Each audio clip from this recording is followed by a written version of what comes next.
Good morning दोस्तों, जय हिंद। आज हम लोग भारतीय संविधान की मूल संरचना, हमने पीछे भी कई बार जिक्र किया। मूल संरचना होना चाहिए, क्या है मूल संरचना, केशवानंद भारती मामला क्या है, कई बार डिस्कस किया, लेकिन हमने कहीं ये डिस्कस नहीं कि मूल संरचना है क्या। तो थोड़ा सा हम इसको समझ लेते हैं। वैसे तो वास्तव में मूल संरचना किसी को नहीं पता, वो तो उच्चतम न्यायालय अपने हिसाब से परिभाषित करता है। जिसको सही लगता है उस हो जाता है मूल संरचना, जो नहीं लगता उसको, अगर किसी मान ली कोई कानून है, अब उसको लगा, उच्चतम न्यायालय को लग रहा है कि नहीं ये संरचना के अंतर्गत होना चाहिए, तो कर देता है, नहीं तो नहीं करता। तो हम लोग इसको थोड़ा चर्चा करेंगे कि आखिर मूल संरचना क्या। मैं पहले भी क्लियर कर दूंगा भी मूल संरचना की जो कुछ पता नहीं, मुझे भी नहीं पता, किसी को नहीं पता, क्योंकि उच्चतम न्यायालय को पता है। लेकिन हाँ, जिन मामलों पर उन्होंने जो फैसले दिए हैं, जो आधार बनाया है, उसको देख करके हम ये कह सकते हैं कि ये मामला उच्चतम न्यायालय की नज़र में मूल संरचना का, भारतीय संविधान की मूल संरचना का भाग है। तो हम इसमें थोड़ा इंटरेस्टिंग बातें कर देखिए। संविधान लागू हुआ 26 जनवरी 1950 को, ठीक है। उसके बाद सबसे पहले हमने भारतीय संविधान संशोधन, पहला संविधान संशोधन पंडित जवाहरलाल नेहरू जी प्रधानमंत्री थे देश में, उन्हीं के समय काल में किया गया 1951 में। उसमें क्या था कि बहुत सारा, कि एक तरह से जो हमने अनुच्छेद 31 पढ़ा था, 31, उसमें क्या था कि संपत्ति का अधिकार एक मूल अधिकार था पहले जब का संविधान लाया गया था। बाद में हमने उसको हटा के अनुच्छेद 300A में कर दिया था, ठीक है।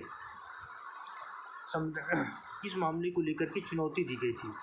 क्या चुनौती दी गई थी? कि शंकरी प्रसाद मामले 1951 में इसी संविधान संशोधन को लेकर चुनौती दी गई कि हम, मतलब वो कहते कि संविधान में संशोधन की संसद की शक्ति नहीं है। लेकिन उच्चतम न्यायालय ने कहा नहीं, संविधान में संशोधन कर सकती है और शक्ति नहीं थे। तो सबसे पहले कि शंकरी प्रसाद मामले में नंबर 1 याद रखना है, बेसिक से याद रखना। पहले क्या कहा कि संविधान में संशोधन कर सकती है कौन? संसद। किसने कहा? उच्चतम न्यायालय। उच्चतम न्यायालय ने शंकरी प्रसाद मामले 1951 में कहा कि संविधान में संशोधन की शक्ति संसद के पास नहीं है। ये हो गया। उसके बाद काफ़ी दिनों के बाद 1967 में, लगभग 15 साल, 1960 में बेरू मामला प्रस्तावना को लेकर के चर्चा हुई, क्योंकि प्रस्तावना संविधान का भाग है या नहीं है। तो बेरू मामले को लेकर के उच्चतम न्यायालय ने कहा, उच्चतम न्यायालय ने बड़े कॉन्फ्लिक्ट डिसीजन दिए कि प्रस्तावना संविधान का भाग नहीं है। संविधान इसका मतलब इसमें आप संशोधन नहीं कर सकते। आप पूरे संविधान में संशोधन कर सकते हैं, इसमें संशोधन नहीं कर सकते। तो प्रस्तावना संविधान का भाग नहीं। फिर गया कि गोलकनाथ मामला है 1967 में, संसद में संविधान के संशोधन का अधिकार नहीं है। अब देखिए 1951 में शंकरी प्रसाद मामले में उच्चतम न्यायालय ने क्या किया कि आप संविधान में संशोधन कर सकते हैं, लेकिन 1967 में गोलकनाथ मामले में कहा कि आप संविधान में संशोधन कर सकते हैं। उस समय की सरकार में और उच्चतम न्यायालय के बीच एक सहमत का खेल चल रहा था। सरकार अगर कुछ लाती है तो उच्चतम न्यायालय उसकी खिलाफत करती है, उच्चतम न्यायालय कुछ ऐसा करती है तो सरकार की खिलाफत करती है। तो फिर मामला ऐसे चलता रहा। पहले हम मुख्य शिक्षा में शंकर प्रसाद मामला देख लिए, जिसमें संविधान संशोधन करने की शक्ति नहीं थे, संसद में सुप्रीम कोर्ट कहती है। बीरूबारी मामला है 1960 में, जिसमें कि प्रस्तावना संविधान का भाग नहीं है, इसीलिए आप इसमें कोई संशोधन नहीं कर सकते। नंबर 2। नंबर 3 गोलकनाथ मामला 1967, गोलकनाथ मामले में संविधान में संशोधन का अधिकार नहीं है कहा उच्चतम न्यायालय ने। अब काफ़ी मामला चलता रहा। तो 1971 में 24वां संविधान संशोधन आया था माननीय इंदिरा गांधी जी की सरकार में। तो इसमें ये किया गया कि इसमें संसद को मौलिक अधिकारों को नियंत्रित करने का अधिकार दिया गया। उसे कर सकती संसद मौलिक अधिकारों को नियंत्रित कर सकती है, लेकिन ज़्यादा उस पर दबाव नहीं बना सकती, ज़्यादा उसको तानाशाह की ओर नहीं शासन जा सकता। तो इस मामले को लेकर के इसके खिलाफ एक केशवानंद भारती बनाम केरला मामला 1973 में, ये बहुत ही एकदम मील का पत्थर बोलते हैं इसको। भारतीय संविधान के संशोधन को लेकर के एक बहुत ही कड़ा जजमेंट दिया सुप्रीम कोर्ट ने कि संसद भारतीय संविधान के किसी भी भाग में संविधान संशोधन कर सकती है। नंबर एक पॉइंट क्या है कि संसद भारतीय संविधान के किसी भी भाग में संविधान संशोधन कर सकती है। नंबर 2, लेकिन संविधान के मूल ढांचे का में परिवर्तन नहीं कर सकती।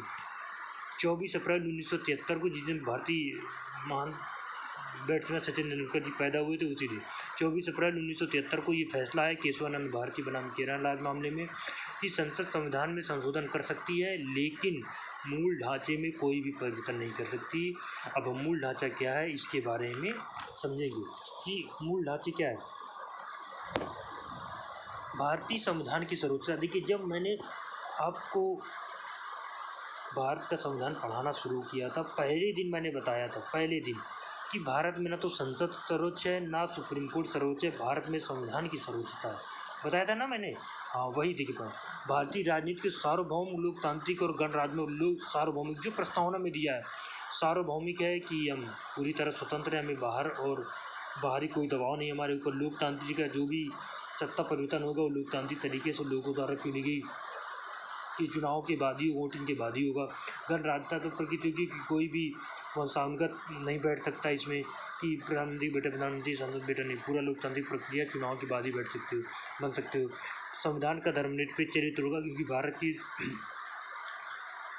एक धर्मनिरपेक्ष राष्ट्र की हमने उसमें प्रस्तावना में ही कही थी कि भारत पंथ निरपेक्ष राष्ट्र है। विधायिका, कार्यपालिका और न्याय विभाग के, ये हमने आपको पढ़ाया था राज्य के नीति तत्वों में ही पढ़ाया था, अनुच्छेद 51, जिसमें खैर विधायिका, उसमें कार्यपालिका और न्यायपालिका थी। बात वही है, कार्यपालिका, न्यायपालिका और विधायिका की शक्तियों का विभाजन। संविधान का संघीय स्वरूप होगा, केंद्र सरकारों का राज्य, यानी कि राज्य सरकारें खत्म कर दिया, केंद्र की क्यों रह रही है, ऐसा नहीं। राज्य की एकता एवं अखंडता, तो लगभग जो हमने प्रस्तावना में जो चीज़ें पढ़ी थी वो लगभग यहाँ पे सारी चीज़ें दूसरे रूप में दिखाई दे रही हैं। कल्याणकारी राज्य हमने आपको बताया, सामाजिक और आर्थिक न्याय राज्य के नेतृत्व में ही क्या था।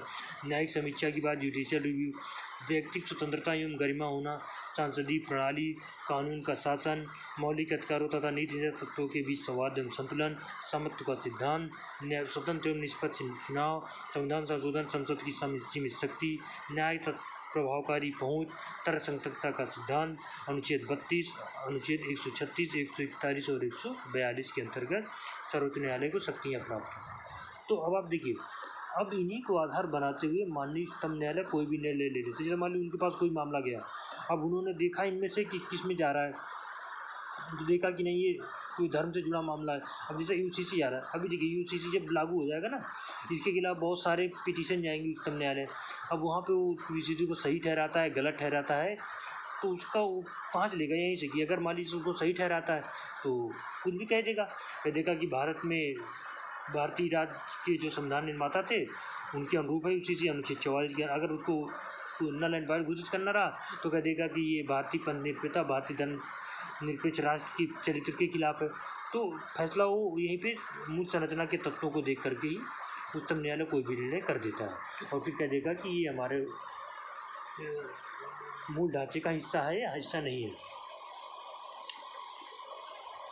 एक और मामला था कि जो 42वां संविधान संशोधन आया था ना 1976 में, उसमें ये घोषित कर दिया गया था कि संसद संविधान में संशोधन कर सकती है। बोले देखिए उच्चतम न्यायालय ने क्या कहा, 24 अप्रैल 1973 को संविधान में संशोधन कर सकती, लेकिन मूल ढांचे में परिवर्तन नहीं कर सकती। अब उसके 3 साल बाद 42वां संविधान संशोधन 1976 आया, जिसमें कि संसद को संविधान में संशोधन करने की शक्ति दे दी गई और साथ में ये कहा गया कि भले मौलिक अधिकारों का उल्लंघन होता हो, जुडिशियल रिव्यू नहीं हो सकता कि आप किसी भी मामले को लेकर के जुडिशियल रिव्यू नहीं कर सकते। तो उसके तुरंत बाद 1980 में सर्वोच्च न्यायालय ने मिनर्वा मिल्स मामले में कहा नहीं, ये नहीं होगा, खेला होवे। इसका मतलब ये है कि हम किसी भी मामले को जुडिशियल रिव्यू कर सकते हैं और ये आपका जो संविधान संशोधन की आपने ये जो प्रावधान किया है ना कि नहीं हम जुडिशियल रिव्यू नहीं करते, ये हम नल एंड वाइड घोषित करते हैं। तो ये मतलब लगातार कॉन्फ्लिक्ट दोनों के बीच चलता रहा। फिर वामन राव 1900 मामले में सर्वोच्च न्यायालय मूल संरचना के सिद्धांत को स्पष्ट मानते हुए अर्थात केशवानंद भारती के फैसले के एक दिन के बाद अधिनियमित संशोधनों पर लागू होगा। हाँ, एक बात और भी, जो भी जो भी हम संविधान संशोधन को लेकर केशवानंद मूल संरचना की बात है, ये 24 अप्रैल 1973 के बाद हुए संविधान संशोधन में लागू होगा, उसके पहले वालों में लागू नहीं होगा।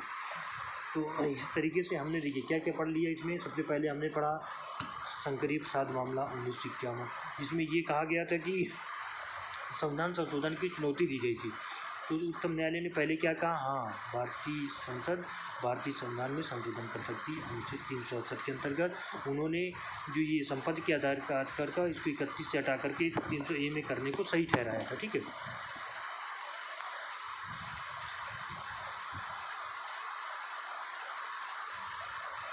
गोलकनाथ मामला आया। फिर गोलकनाथ मामले में क्या कहा, 1970 में संसद संविधान में संशोधन का अधिकार नहीं है। उसके पहले 1960 में बेरू मामले में क्या प्रस्तावना संविधान का भाग नहीं है। फिर गोलकनाथ मामले में क्या कहा कि संसद संविधान में संशोधन का अधिकार नहीं है। देखिए अब 1951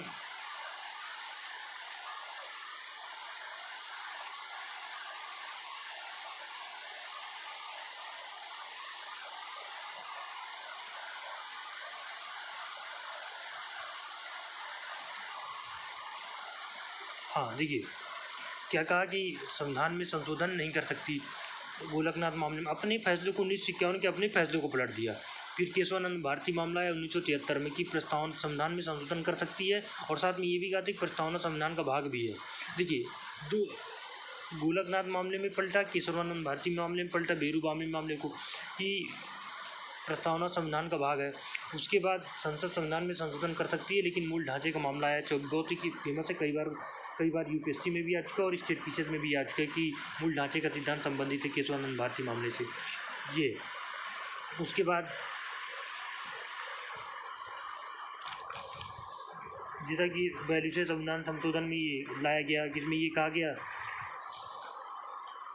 कि संसद संविधान में संशोधन कर सकती है, लेकिन न्यायालय में से चुनौती नहीं जीत सकती किसी आधार पर बनाकर, चाहे मौलिक अधिकारों को उल्लंघन है। इसको मिनर्वा मिल्स मामले 1980 में नल एंड वाइड घोषित कर दी। इस बात को नहीं हम जुडिशियल रिव्यू कर सकते हैं।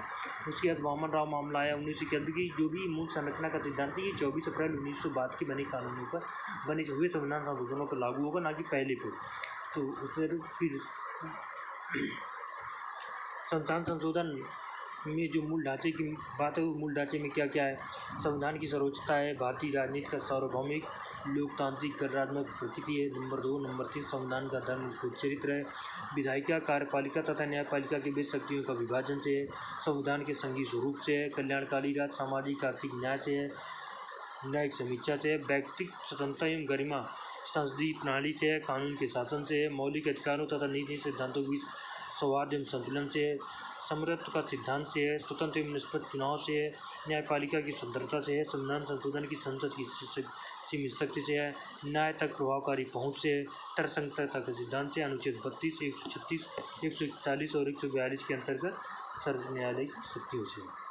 तो ये मूल ढांचे का है, लेकिन मूल ढांचे में कहीं स्थिर नहीं हो जाना है, इसके आगे और पीछे भी कुछ हो सकता है जो तो न्यायालय निर्धारित कर सकता है। तो हम इसको यहीं पे समाप्त करते हैं।